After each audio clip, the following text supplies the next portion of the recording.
number 57. So it's got a few different names. One is Abinya Pachawe, which is difficult to remember.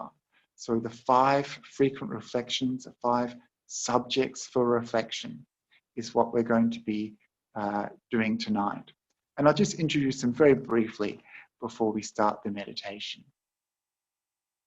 So the Buddha says that these 5 frequent reflections are to be done by monks and nuns and laymen, laywomen.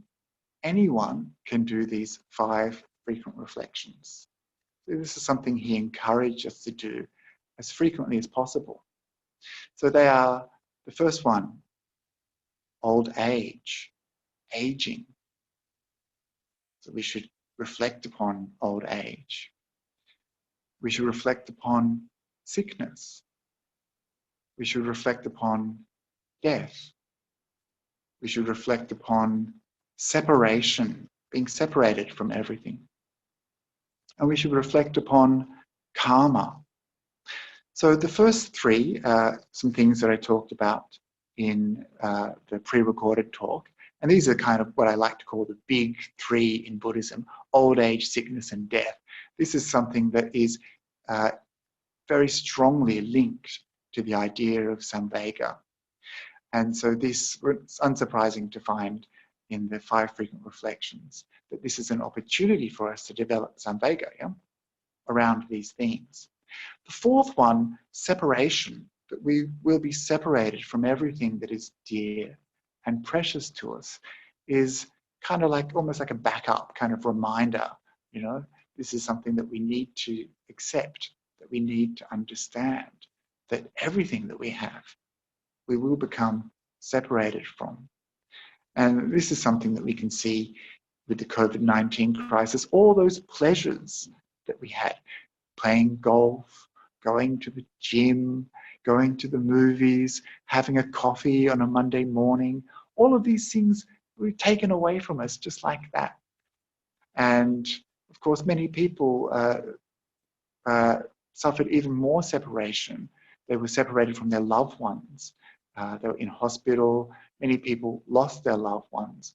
People also lost their lives. They were separated from their very life. So this is a truth that the Buddha asks us to investigate as well in these 5 frequent reflections. And the last one, karma. This is like a moral, ethical dimension that is introduced. So as I said in my talk, if we accept that there's old age, sickness, and death, also if we accept that there's separation, then the question is, how should I live my life? What am I doing with my life? How am I behaving? What are my actions? Am I being careful to observe the precepts? Am I harming others? How am I speaking to people? How am I using my speech? Am I doing bad behaviors that might have a bad result? Or am I doing really good behaviors? Am I observing my precepts? Am I practicing generosity, kindness?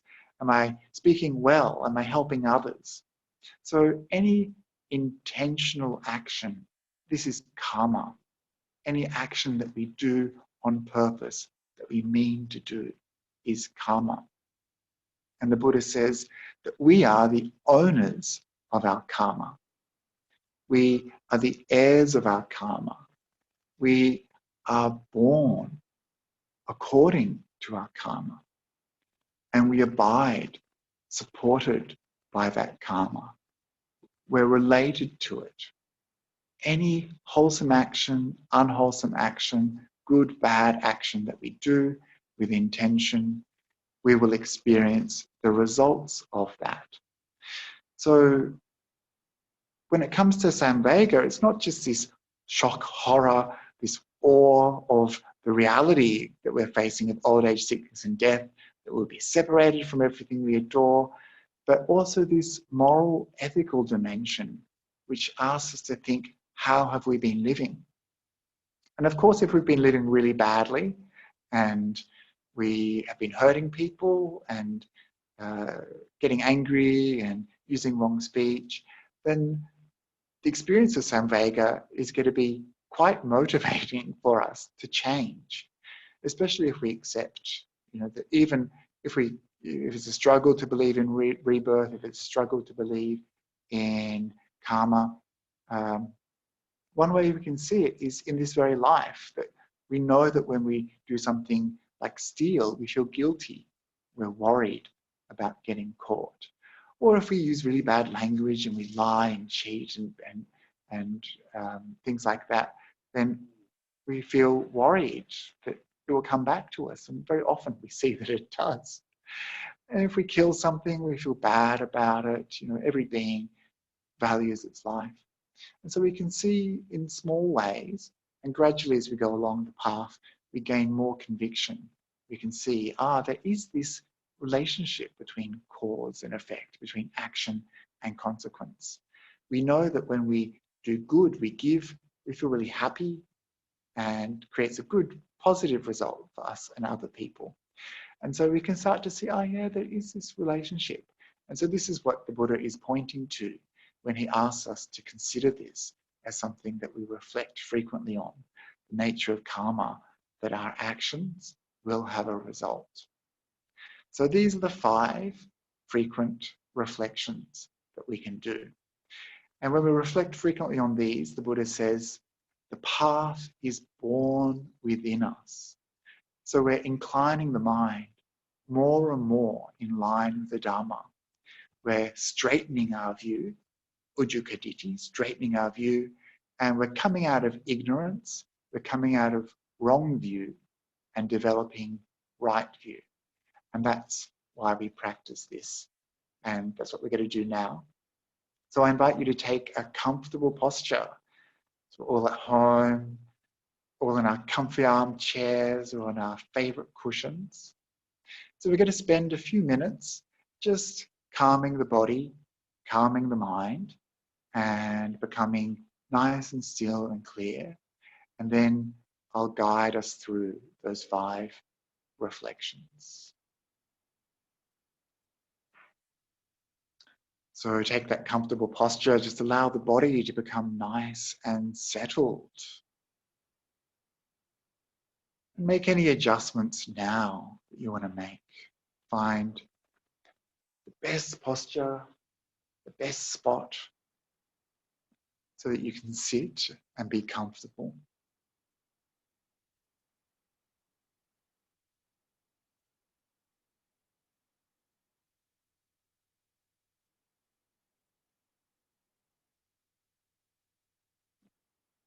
And we begin by letting go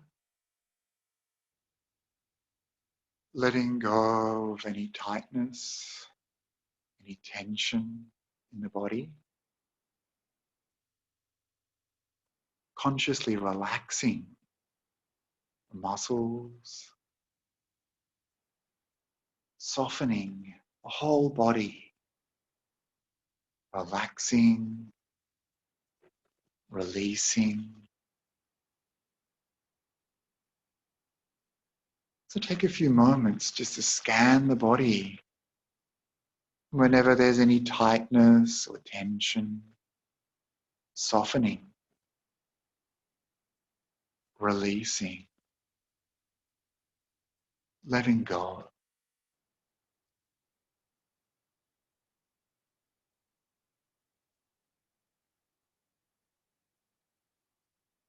Making sure the jaw is unclenched.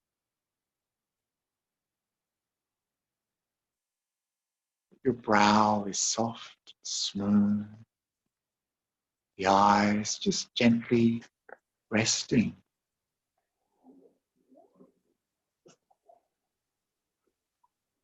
And the shoulders are relaxed and heavy.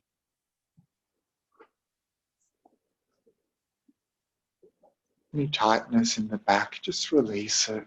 Let go, soften. Allow the spine and the back of the body to be at ease, comfortable.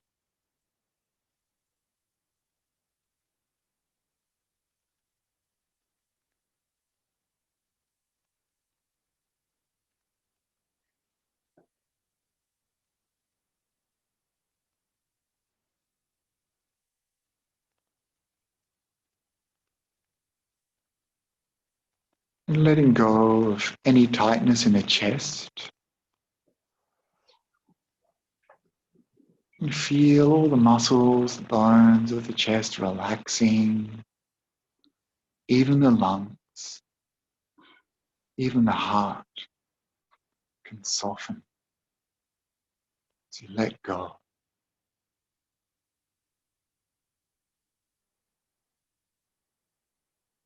And moving down the abdomen, releasing any tension, any tightness.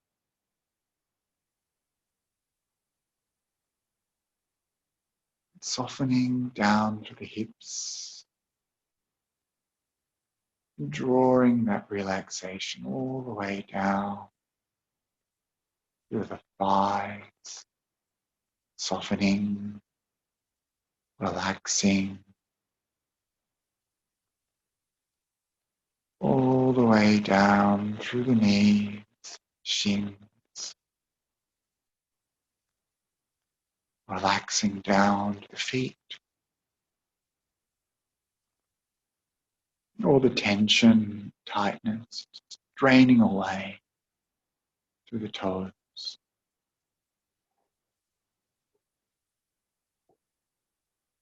Make sure the arms comfortable, relaxed. The wrists and hands are soft.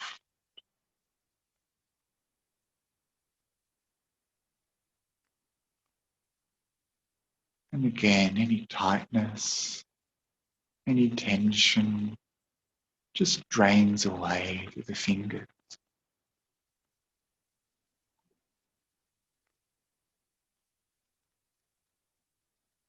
And now the whole body is feeling relaxed.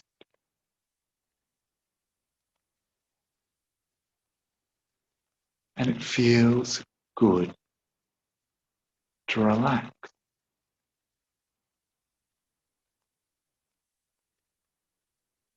Where previously there was tension, tightness, discomfort. Now we can experience ease, comfort, relaxation.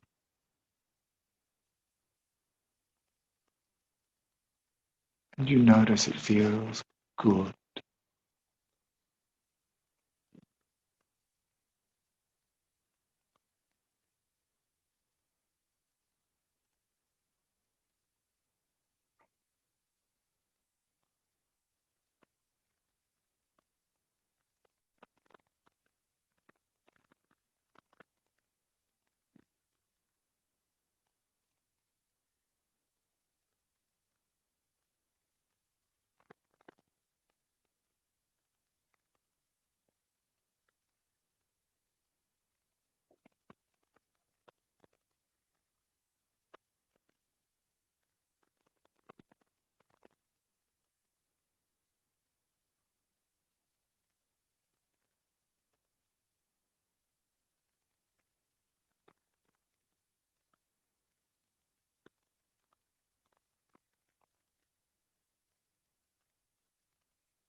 You notice that when the body is relaxed,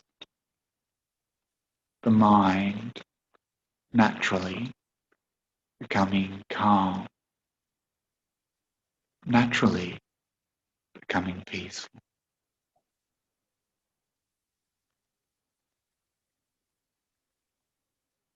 And there's nothing to do. There's nowhere to go.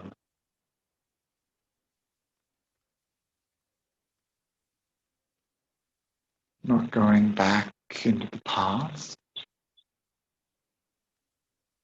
not worrying or planning the future. Instead, just being here now, being aware but relaxed, enjoying this relaxed, comfortable body, and delighting in this calm, quiet, peaceful mind.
And now we can begin with this calm, peaceful mind, practice of reflecting.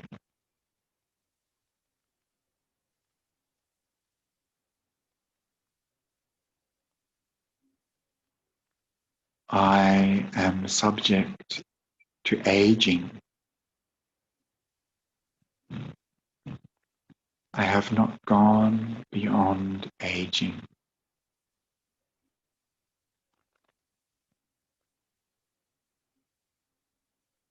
My body, even now, growing older, I cannot escape this fate. The moment I was born, I was destined to age.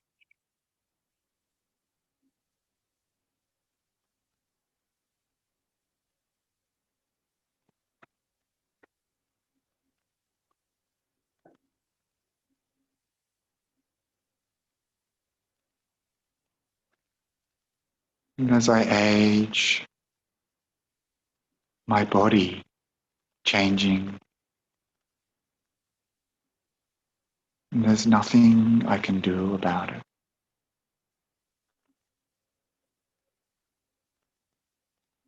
My skin becoming wrinkly,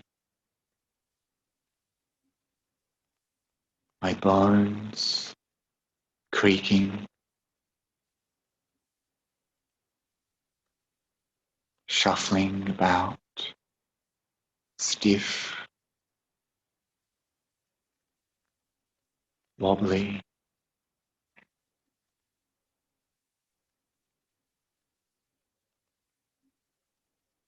And when people look at me, they'll see an old person.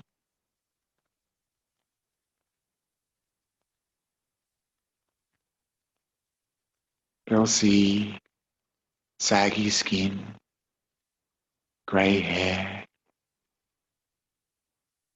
hunched over,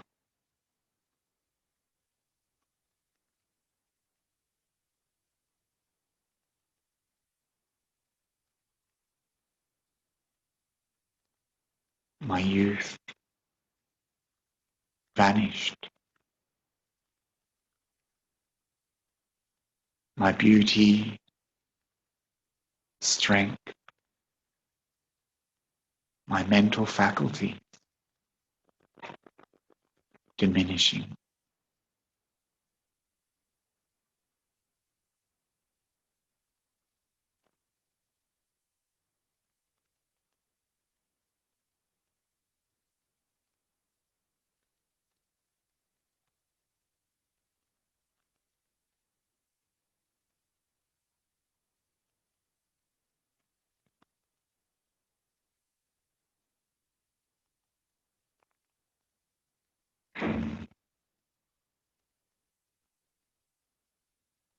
Knowing this, seeing this, understanding the truth of aging, the truth of old age. Why am I so obsessed with you?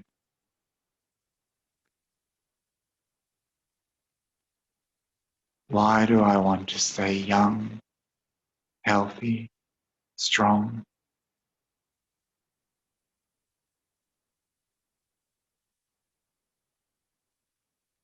What is this obsession?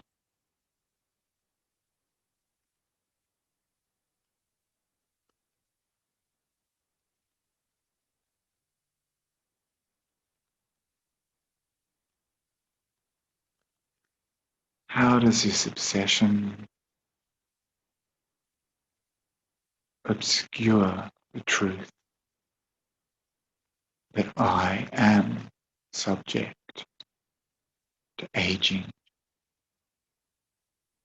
that this body is decaying?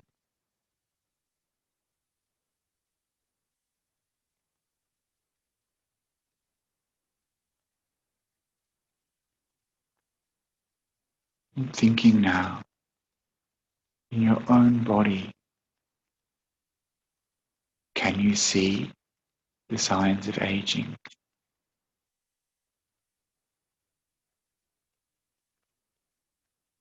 And how does it make you feel?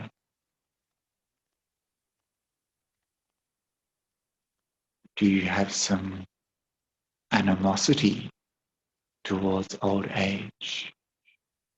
Some resistance? Some dislike? Do you wish it wasn't happening to you? Do you think that you're young and healthy, that you won't age,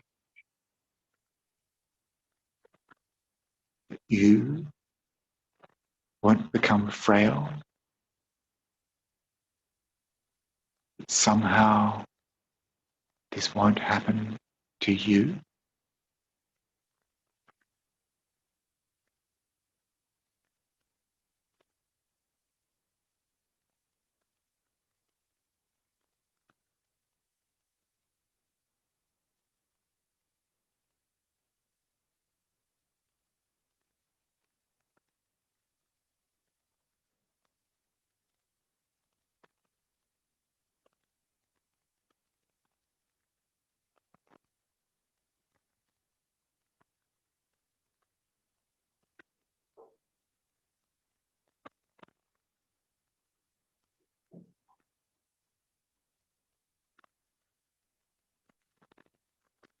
And gradually the mind will come to a place of acceptance.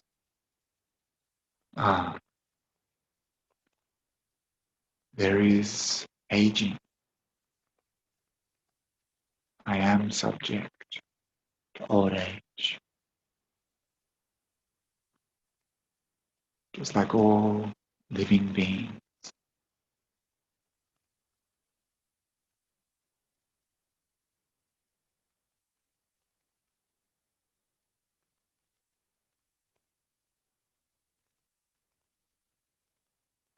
And I am subject to sickness. It's only natural with a body that from time to time I will become ill. And I cannot escape it, even though I try. I can sanitize my hands, wear a face mask, self-isolate.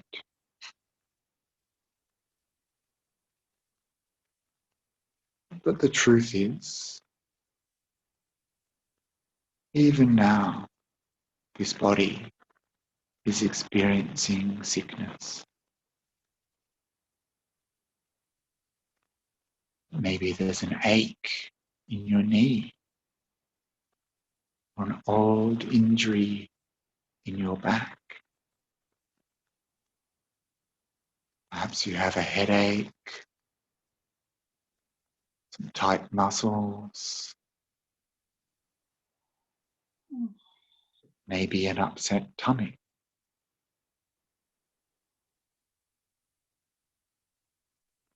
And perhaps chronic condition, maybe even something right now in this body that's going wrong.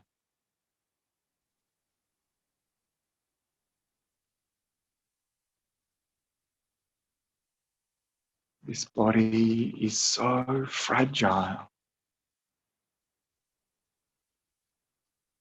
So many ways for it to get sick. An injury, food poisoning, a virus, genetics, stress, tension, allergies. So many ways.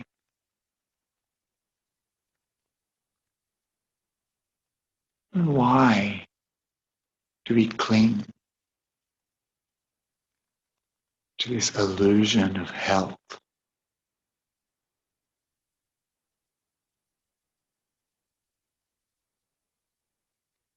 It's natural to get sick.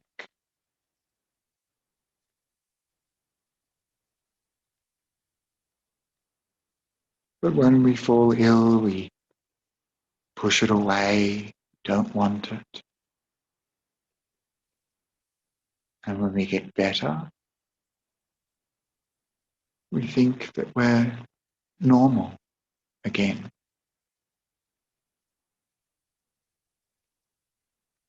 But sooner or later,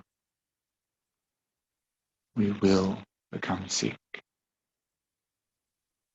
There is no escape.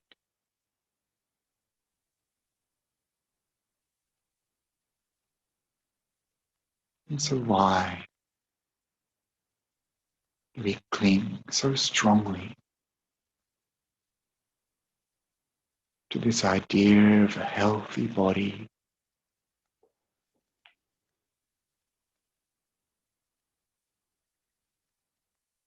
Why do we think sickness is not ourselves?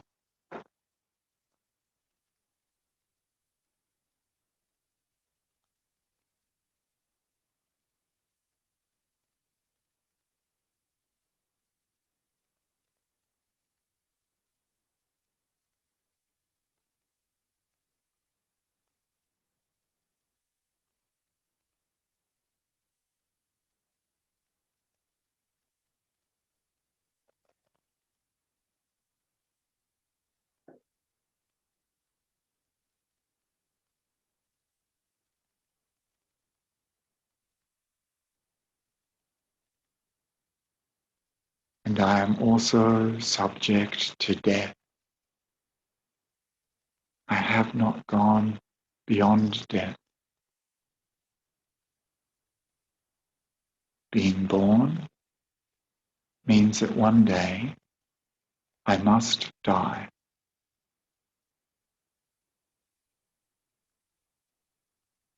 It's only natural. There's nothing I can do.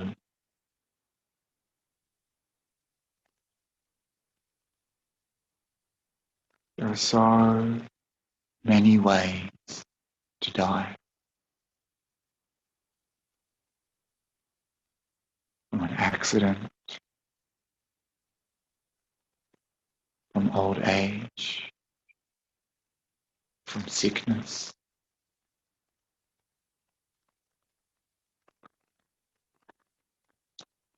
from a virus.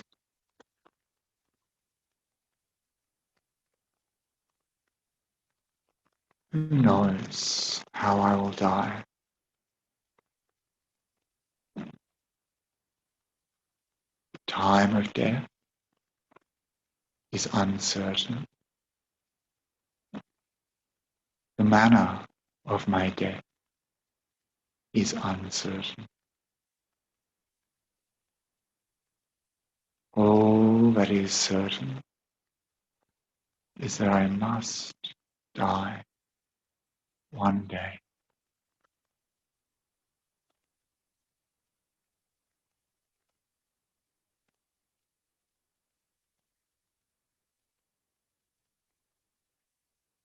Realizing this, how have I lived my life?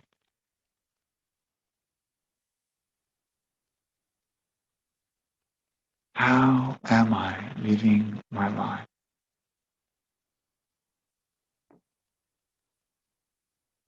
Knowing that sooner or later my time will run out.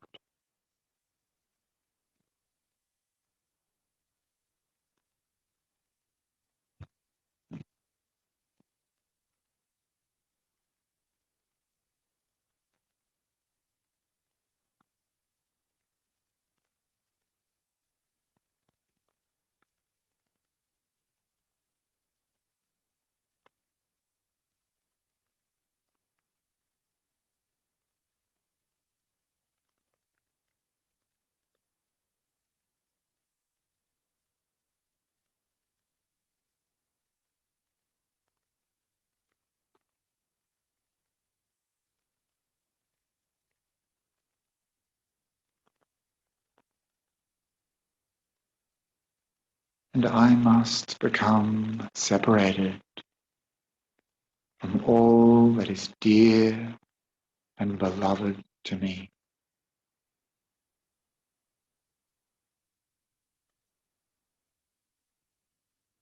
Everything I have, I will eventually be separated from.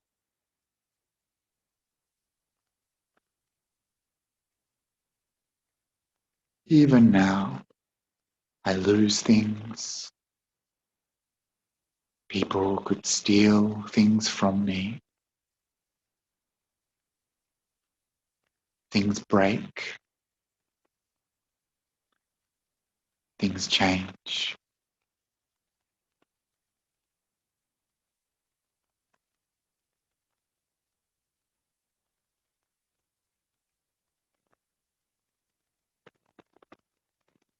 My relationships change. My friends, family move away.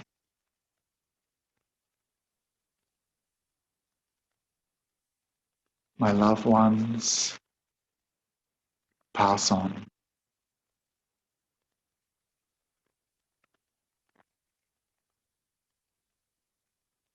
Everything, everyone I love, I will become separated.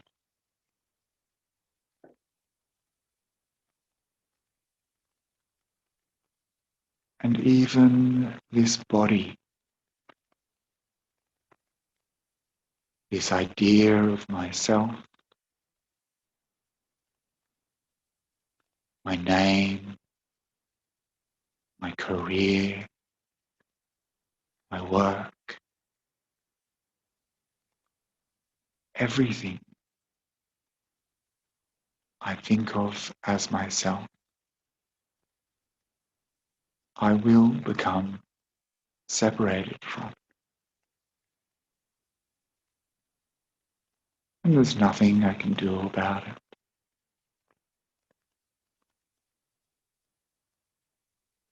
Why then? Why do I grasp and cling so strongly to the things of this world? Why do I cling so strongly to this idea of myself?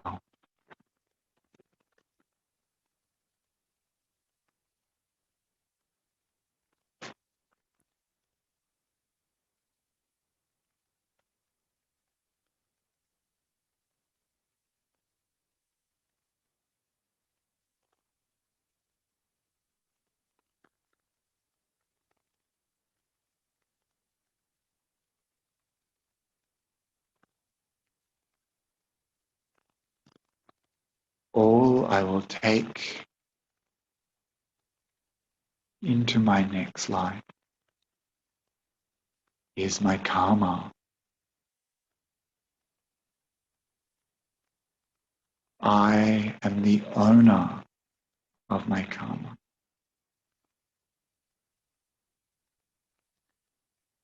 I am the heir of all my actions. I will be born according to my karma. I am related to my karma. I abide supported by this karma.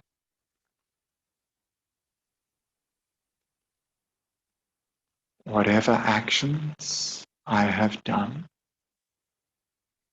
whether good or bad, wholesome, unwholesome, skillful or unskillful,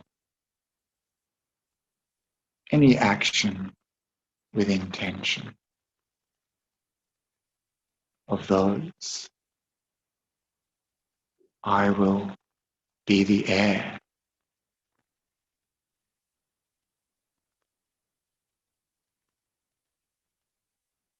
And knowing this, how have I lived?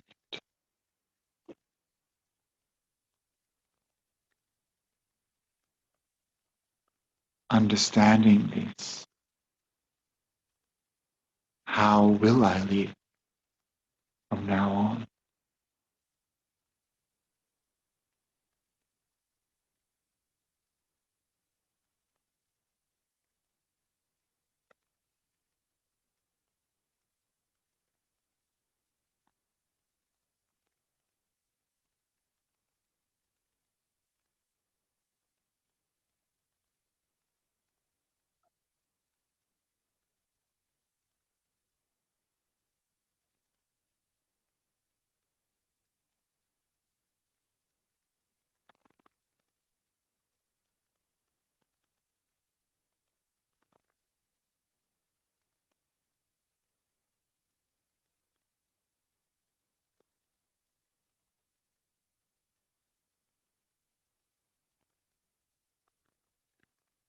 And so these are the 5 subjects for frequent reflection: old age, sickness, death, separation, and karma, that we should reflect upon again and again. By reflecting on these themes, path of Dharma is born in our hearts.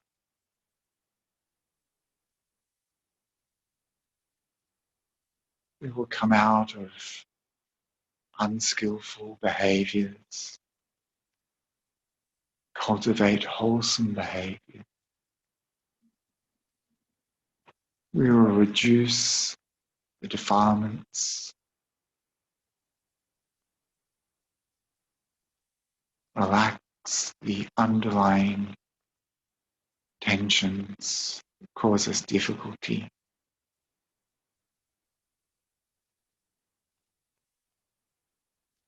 and come closer to the truth, developing right view.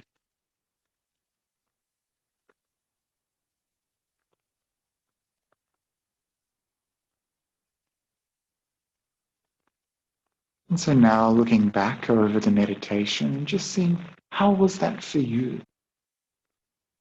How did it feel to use reflection as part of your practice? Did you get a deeper sense of these themes?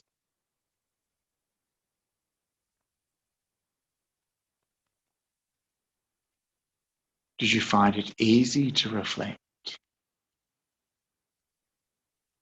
Were there some challenges? And if so, why?